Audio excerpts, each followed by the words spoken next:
안녕하세요. 권유광TV의 권유광입니다. 오늘은 7월 11일 목요일입니다. 목요일 오후 방송을 시작하겠습니다. 여러분들 지난번에 국민의힘 당대표 토론회를 보셨지요? 제가 생각할 때는 물론 대표의 인물을 알기 위해서 그 사람이 가지고 있는 역량, 지식, 수진, 능력 다 이거 살펴봐야 되겠죠. 그래서 당원들이 이제 선출을 하는데요. 물론 20%는 시민 유권자도 있습니다.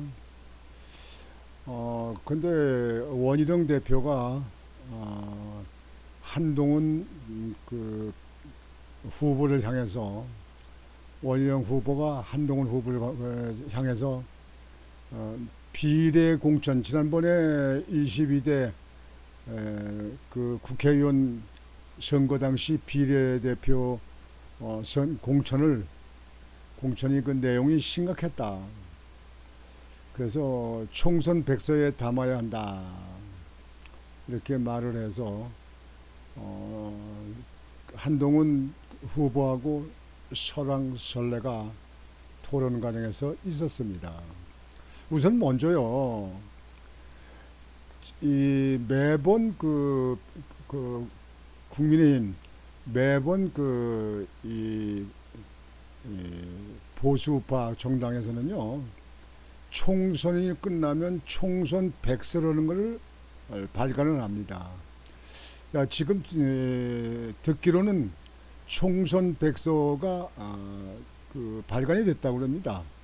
그런데 대표에 나온 후보가 있기 때문에 영향을 미칠 것 같아서 백서를 대표 선거 끝난 이후에 총선 백서를 오픈시키겠다, 발표하겠다, 이런다고 하더라고요. 근데요, 이 선거가 끝나면 백서가 발간되면 즉시 배포를 해야 됩니다. 그래서 당원들이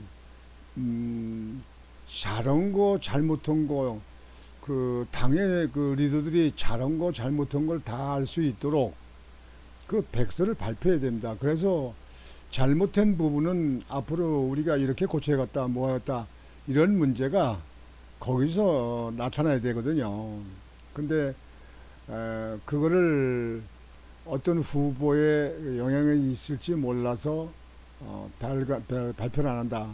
그건 잘못한 건 아니죠. 잘못한 거예요. 공당에서 그러면 안 됩니다. 그러면 당대표 나오지 않으면 발표한다, 그런 얘기예요. 그러니까 그거는 즉시 벌써 백서를 발표를 했어야 됩니다. 그래서 당일엔 사람들이요, 정당하는 사람들이 이런 눈치 저런 눈치 보는 것 같아서 그것이 문제가 됩니다. 야당의 문제도 그래서 문제가 일어나는 거 아닙니까, 이게. 그래서 이재명이가 당대표에 다시 모든 걸 내던지고 출마한다고 또 하지 않습니까? 대한민국 정치는 삼류정치. 한동훈 주변 인물 검, 측근 등 외부 인사 개입 의혹 제기. 한동훈 밑도 끝도 없는 거짓말, 비슷한 일조차 없어. 한동훈 비상대책 전 위원장 한동훈 후보는 많은 사람들에게 이미 찍혔습니다. 왜 찍혔냐면요, 자기 측근 주변에 있던 사람들 있잖아요. 김경률이라든가 마포해놨던 황의정인가 이런 사람들 있잖아요. 운동권에 있던 사람들, 좌파에 있던 이 사람들 그냥 마구 당에 기여한 것도 없어. 당 생활한 것도 없어. 그냥 한동훈이 불러들여서 들어와서 있는 사람들인데 그냥 마구 대통령 용산실도 막 가. 말할 자격이 있는 사람들이에요, 그 사람들이 여기. 그런 사람들 갖다 놓고 당원들이 그냥 큰 난리치고 있는데도 끝까지 안 잘라. 지금도 안 잘라. 그래서요, 매번 얘기하지만 죽었다 깨도 좌파, 종북 좌파들이 보수 우파에 와서 기여를 하는 일은 전향하지 않는 한 그건 있을 수 없습니다. 말만 이렇게 한다고 해도 그 사람들 못 바꿔요. 머릿속에 베개에 있는 새빨간 사상을 어떻게 바꿉니까? 이게. 그쪽에 한동훈 비상대책위원장 때는 잘못했습니다. 그게 잘못했어요.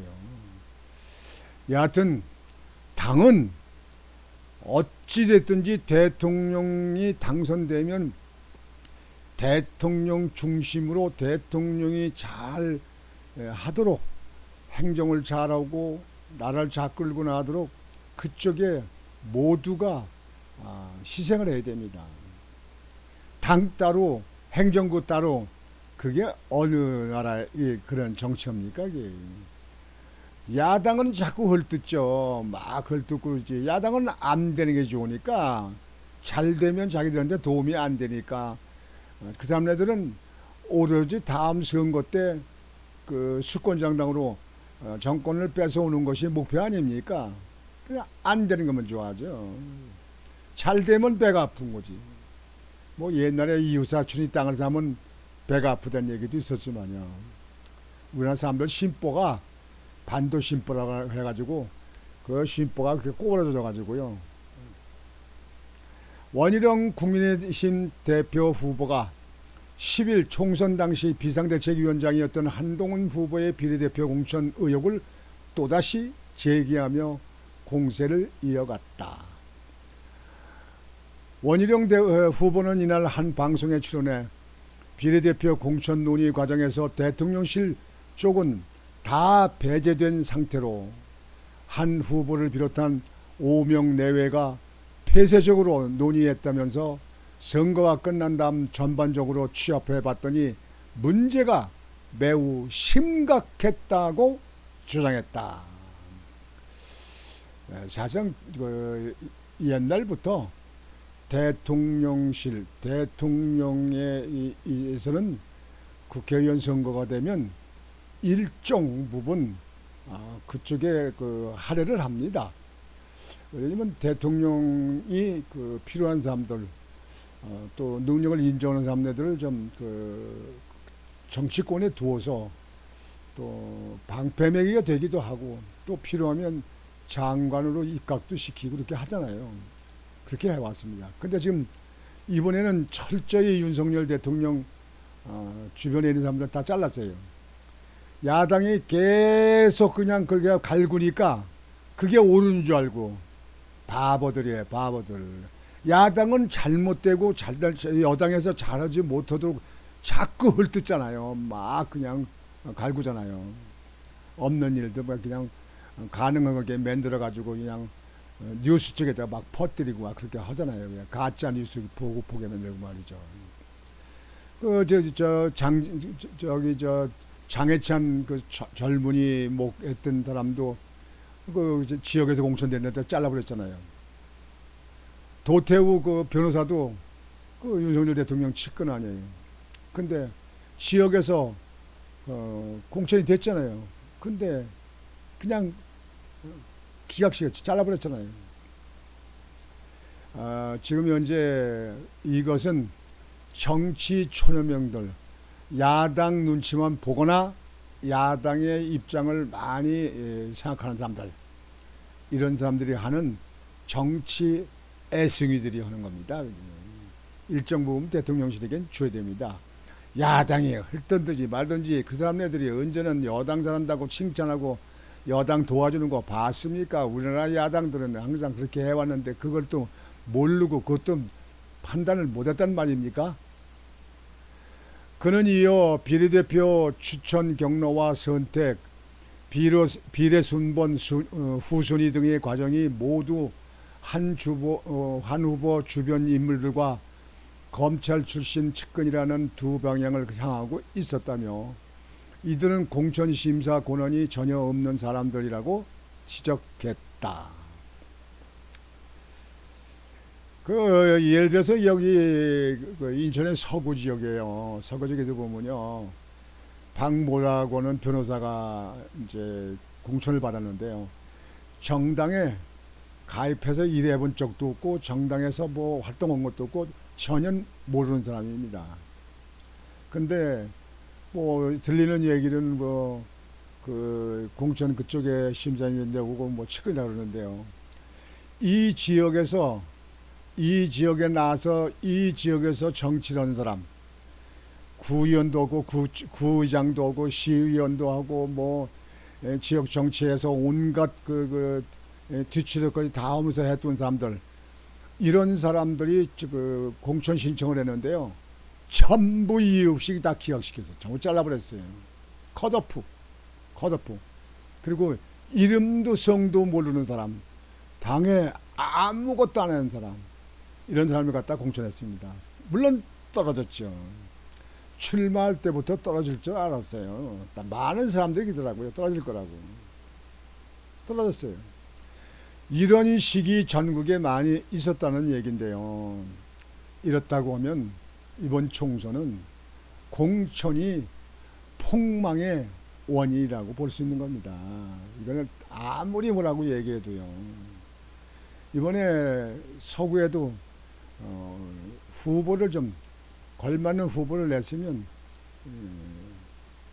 이번에 또 가능성도 없는 건 아니었죠.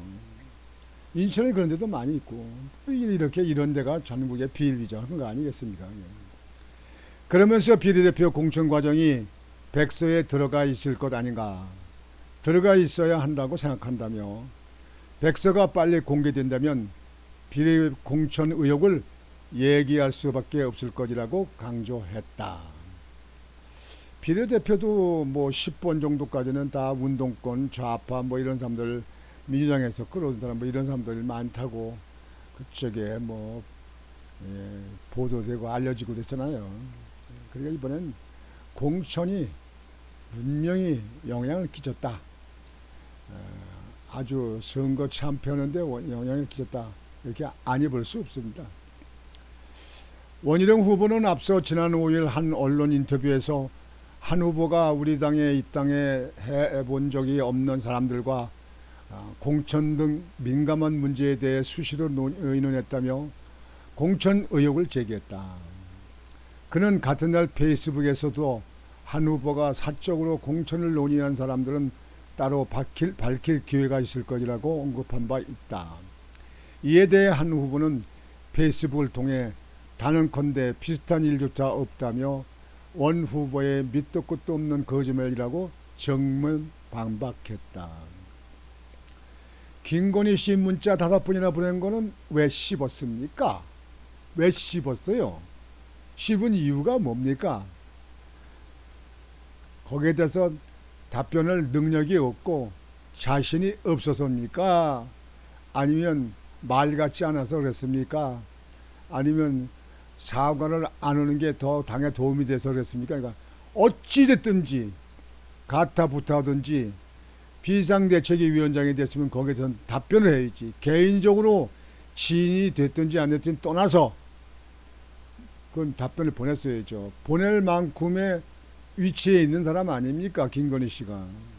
우리 일반 시민들이 보낸 건 아니잖아요. 그러면 답변을 했어야지. 어느 뭐라 얘기하나 그거는 도의적으로나 의리로나 또 정당 그 지휘부에 있는 사람으로서 그는 온전하게 잘했다. 그렇게 말 듣는다는 것은 한참 뒤진 사람들의 얘기입니다.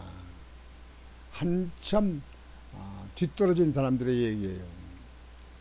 전날 열린 첫 후보 TV 토론에서도 한 후보는 자신이 총선에서 가족과 공천을 논의했다는 원 후보의 주장을 거론하며 반격에 나섰다. 한 후보는 원 후보를 향해 어떤 가족이고 어떤 공천에 개입했다는 것인지 말해달라며 누군지 말 못하고 근거 없으면 여기서 사과하라고 압박했다. 원 후보가 당 선거관리위원회에서 다툼을 중단하고 정책과 비전 경쟁을 시작하달라고 했기 때문에 거기에 대해서는 언급을 중단하겠다고 맞섰다. 이에 한 후보는 가장 가까운 가족, 인척과 공천 개입했다는 것은 대단히 중요한 내용이고 관련 기사가 200개 이상 났다며 여기서 비긴 것으로 하자. 이것은 안 되는 것이라며 재차 답변을 요구했다. 이어 내가 가족을 동원해 공천에 개입했다고 말했는데 이 정도는 거의 명예훼손이라며 이러고 도망가는 것은 얘기가 안 된다. 사과하고 반성해야 한다고 몰아붙였다. 하지만 원 후보는 선관위에 약속했기 때문에 협조하겠다는 것, 할 말이 없어서 안 하는 것 아니다. 더 이상 언급 안 하겠다며 즉답을 회피했다. 이 당대표가 토론회가 4번이 있고 또 방송에 나와서 후보들 선거운동하는 게 1번이고 5번이 있습니다. 지난번에 1번 했으니까 이제 4번 남았어요. 앞으로 가면 갈수록 더 아주 열불 끓는 아주 심각한 그런 서로 간의 날카로운 질문 답변들이 있지 않을까 이렇게 생각합니다.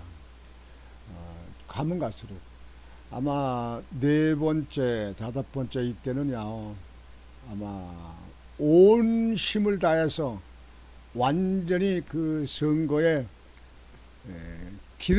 갈림길을 딱 찍어대는 그런 발언들이 나오리라고 생각을 합니다. 그런데 그것이 당에 이득이 되냐 이득이 되지 않느냐 하는 문제는요, 이 후보들이 얼마만큼 당을 기여하고 당의 경륜이 있고 당에서 잘 해왔느냐, 당에서 노력을 했느냐, 이런 후보가 나오느냐 안 하느냐에 따라서 달라지는 거예요. 예를 들어서 한동훈 후보가 안 나오고 이번에 원희룡 후보, 나경원 후보, 또 인천의 윤 후보, 윤상열 후보, 그러니까 이렇게 3사람이 나왔다면 그렇게 날카로운 얘기들을 그렇게 아주 공격적으로 그렇게 하는 거는 아마 그렇게 많지 않았으리라고 봅니다. 그래서 당을 지켜온 사람들, 당을 이끌어온 사람들, 그런 사람들이 경륜 있고 실력 있고 능력 있는 사람들, 이런 사람들이 해야 된다고 생각합니다. 전에 이준석이 당대표 돼가지고 당이 아주 개체원된 거 아닙니까? 그때부터 찌개진 거 아니에요. 자유통일당, 정광훈 목사가 만드는 이끄는 당이 있잖아요. 거기도 사실상 이준석 있을 때 그렇게 다 찌개져 나간 거 아닙니까? 그게. 그래서 보수가 하나 뭉쳐야 되는데 뭉치지 못하는 것은 당 리더들이 정체성이 없고 주체성이 없고 당의 경륜이 없으면 그런 겁니다. 좌파는 전향하기 전에는 당에 입당을 시켜서는 안 됩니다. 당을 자꾸 흔들거든요. 그냥. 그래서 당을 망가뜨리려고 하잖아요. 그래서 그걸 고쳤어야 됩니다. 정치하는 사람들이 보면요, 아주 생각이 건시한적이에요. 건시한적. 오늘 방송은 여러분들에게 이것으로 마치겠습니다. 오늘도 행복한 저녁이 되시기를 바라겠습니다. 권중광TV의 권중광이었습니다. 여러분 안녕히 주무십시오.